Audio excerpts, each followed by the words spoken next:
আমরা ভারতকে যে দিয়েছি সেটা ভারত সারা জীবন মনে রাখবে। আজ আমরা আপনাদের সামনে উন্মোচন করব এমন এক কালো অধ্যায় যা হয়তো অনেকেই জানেন না। 2009 সাল থেকে 2024 সাল 15 বছর, এই দীর্ঘ সময়ে শেখ হাসিনা কিভাবে আমাদের প্রিয় মাতৃভূমিকে ভারতের কাছে বিকিয়ে দিয়েছেন তার হিসাব আজ আমরা নেব।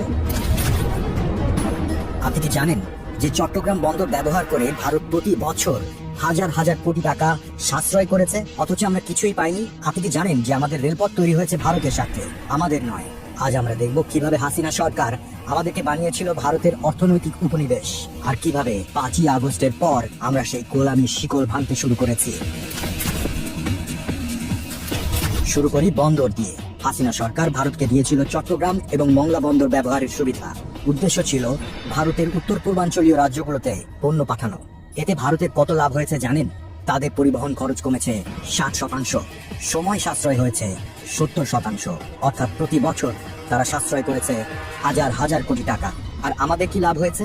আমাদের বন্দরে ভিড় বেড়েছে, আমাদের নিজস্ব পণ্য পরিবহনে বিলম্ব হয়েছে, ভারতীয় ট্রাকের ধুলোয় আমাদের রাস্তা নষ্ট হয়েছে, আর আমরা পেয়েছি কিছু ট্রানজিট ফি যা তাদের সাশ্রয়ের তুলনায় অত্যন্ত নগণ্য।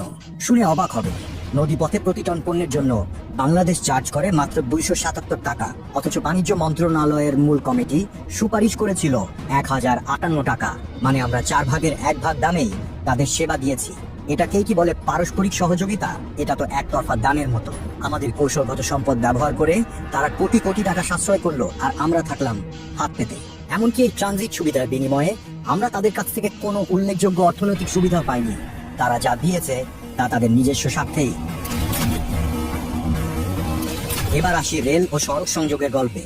আখাউড়া আগরতলা রেল লিঙ্ক, খুলনা মংলা বন্দর রেল লাইন, এসব প্রকল্প ভারতীয় ক্রেডিট লাইনে করা হয়েছে। কিন্তু দেখুন এই প্রকল্পগুলোর মূল উদ্দেশ্য কি ছিল? এগুলো প্রাথমিকভাবে ভারতের উত্তর পূর্বাঞ্চলের সাথে যোগাযোগ উন্নত করার জন্য তৈরি করা হয়েছে। আমাদের নিজস্ব অবকাঠামোগত অগ্রাধিকার ছিল গৌণ। আর আমাদেরকে এই $8 বিলিয়ন বেশি ঋণ দিয়ে তারা কি করেছে? এই ঋণের শর্ত ছিল যে সব কাজ করতে হবে ভারতীয় ঠিকাদার দিয়ে, সব মালামাল কিনতে হবে ভারত থেকে। মানে তারা আমাদের ঋণ দিয়েছে তাদের নিজস্ব কোম্পানিগুলোকে কাজ দেবার জন্য। আমাদের স্থানীয় উদ্যোক্তারা, আমাদের শ্রমিকরা কোনো সুবিধাই পেল না। এমনকি ঋণের টাকাও ভারতেই থেকে গেল, কারণ এই টাকার বেশিরভাগ অংশই তাদের ঠিকাদার এবং শ্রমিকদের পেছনে খরচ হয়েছে। এটা কোন ধরনের উন্নয়ন সহযোগিতা? এটা তো বাংলাদেশের নামে ভারতের অর্থনীতি শক্তি করার ফন্দি। আর এদিকে এখন আমাদের ঘাড়ে বিশাল ঋণের বোঝা।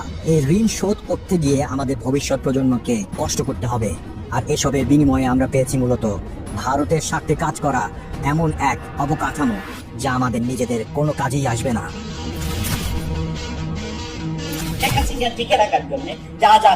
আমি ভারতবর্ষের সরকারকে সেটা এখানেই শেষ নয়। হাসিনা সরকার 2009 সাল থেকে 2024 সালের জুন পর্যন্ত নিয়েছে $44.38 বিলিয়ন বৈদেশিক ঋণ। এর মধ্যে $14.01 বিলিয়ন এসেছে চীন, রাশিয়া আর ভারত থেকে। জানেন কি, 2009 সালে আমাদের মোট বৈদেশিক ঋণের পরিমাণ ছিল মাত্র $23.5 বিলিয়ন, আর 2024 সালের জুন মাসে এসে তা দাঁড়িয়েছে $103.78 বিলিয়ন। মানে 15 বছরে ঋণ বেড়েছে 341%। মাথাপিছু বৈদেশিক ঋণ 2009 সালে ছিল মাত্র $150, আর এখন তা দাঁড়িয়েছে $604। মানে প্রতিটি বাংলাদেশি এখন বহন করছে 4 গুণ বেশি ঋণের বোঝা। এই ঋণের সুদ শোধ করতে গিয়ে আমাদের বৈদেশিক মুদ্রার রিজার্ভ প্রায় শূন্যের কোঠায়। 2023-24 অর্থ বছরে প্রথমবারের মতো আমাদের ঋণ সেবা খরচ $3 বিলিয়ন অতিক্রম করেছে।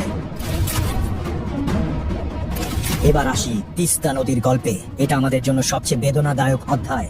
বছরের পর বছর ধরে আলোচনা, চুক্তি, প্রতিশ্রুতি, কিন্তু কোনো সমাধান নেই। উত্তরবঙ্গের কৃষকরা পানির জন্য হাহাকার করছেন।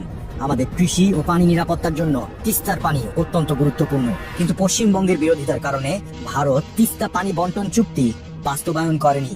আশ্চর্য ব্যাপার হলো, অন্য সব ক্ষেত্রে ভারত তার রাজ্য সরকারের মতামত উপেক্ষা করে কেন্দ্রীয় সিদ্ধান্ত চাপিয়ে দেয়, কিন্তু তিস্তার ক্ষেত্রে তারা পশ্চিমবঙ্গের বিরোধিতাকে অজুহাত হিসেবে ব্যবহার করে। কিন্তু ঠিক সেই একই সময়েই তারা আমাদের সাথে প্রতিরক্ষা সহযোগিতা চুক্তি করেছে। $500 মিলিয়ন ক্রেডিট লাইন দিয়েছে সামরিক সামগ্রী কেনার জন্য, কিন্তু শর্ত হলো সব কিনতে হবে ভারত থেকে। এর মানে হলো আমাদের নিরাপত্তা ব্যবস্থাকেও তারা তাদের সরবরাহকারীদের উপর নির্ভরশীল করে দিয়েছে।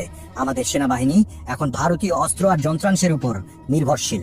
এটা কি নিরাপত্তা সহযোগিতা নাকি নিরাপত্তা নির্ভরতা? যদি কখনো ভারতের সাথে আমাদের মতবিরোধ হয়, তাহলে তারা তো আমাদের অস্ত্রের যন্ত্রাংশ সরবরাহ বন্ধ করে দিতে পারে। এখন দেখুন বাণিজ্যের চিত্র। 2024 সালে ভারতের সাথে আমাদের বাণিজ্য ঘাটতি ছিল $9.2 বিলিয়ন। মানে আমরা তাদের কাছ থেকে যা কিনি তার তুলনায় তারা আমাদের কাছ থেকে কিনে খুবই কম। ভারত আমাদের বাজারকে তাদের পণ্যের ডাম্পিং গ্রাউন্ড বানিয়েছে। তুলা, খাদ্যশস্য, যন্ত্রাংশ, যন্ত্রপাতি, যানবাহন সবকিছুতেই তাদের একচেটিয়া আধিপত্য। কিন্তু আমাদের পণ্য ভারতে গেলে মুখোমুখি হতে হয় নানা বাধার। ট্যারিফ, নন ট্যারিফ, মান নিয়ন্ত্রণের নামে হয়রানি। আমাদের পণ্য ভারতের বাজারে প্রবেশ করা যেন পাহাড়ের চূড়ায় ওঠার মতো কঠিন। এমনকি সাফটা চুক্তি থাকা সত্ত্বেও আমাদের রপ্তানিকারকরা ভারতীয় বাজারে ঢুকতে পারে না, অথচ ভারতীয় পণ্য আমাদের বাজারে অনুপ্রবেশে কোনো বাধা নেই। এখন সামগ্রিক চিত্রটা দেখুন। ভারত আমাদের ক্রমবর্ধমান বাজারকে কাজে লাগিয়ে এটাকে তাদের রপ্তানি প্রধান গন্তব্য বানিয়েছে। বিশেষ করে তুলা, খাদ্যশস্য, যন্ত্রপাতি এবং যানবাহনের ক্ষেত্রে বাংলাদেশি বন্দর ও ট্রানজিট রুট ব্যবহার করে ভারত আঞ্চলিক যোগাযোগের ওপর কৌশলগত নিয়ন্ত্রণ পেয়েছে।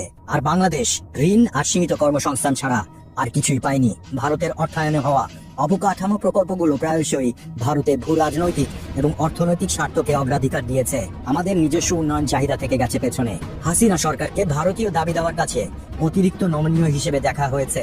কখনো কখনো এটা হয়েছে বাংলাদেশের সার্বভৌমত্ব এবং জনমতের বিপরীতে। আসল কথা হলো, গত 15 বছরে ভারত আমাদেরকে একটি অর্থনৈতিক উপনিবেশ হিসেবে ব্যবহার করেছে মাত্র। আমাদের সম্পদ, আমাদের বাজার, আমাদের কৌশলগত অবস্থান সবকিছুই তারা নিজেদের সাথে ব্যবহার করেছে। কিন্তু 5ই আগস্টের পর সবকিছু বদলে গেছে। হাসিনা পতনের সাথে সাথে ভারত হারিয়েছে তাদের আজ্ঞাবহ অংশীদার এবং নিশ্চিত বাজার। বাংলাদেশের অন্তর্বর্তীকালীন সরকার এখন সব বড় ভারতীয় চুক্তি পুনর্বিবেচনা করছে। তারা আরো ভারসাম্যপূর্ণ অংশীদারিত্ব করছে এবং চীন ও অন্যান্য দেশের সাথে সম্পর্ক বাড়াচ্ছে। বাংলাদেশের এই রাজনৈতিক পরিবর্তন ইতিমধ্যে বাণিজ্যে ব্যাঘাত ঘটিয়েছে।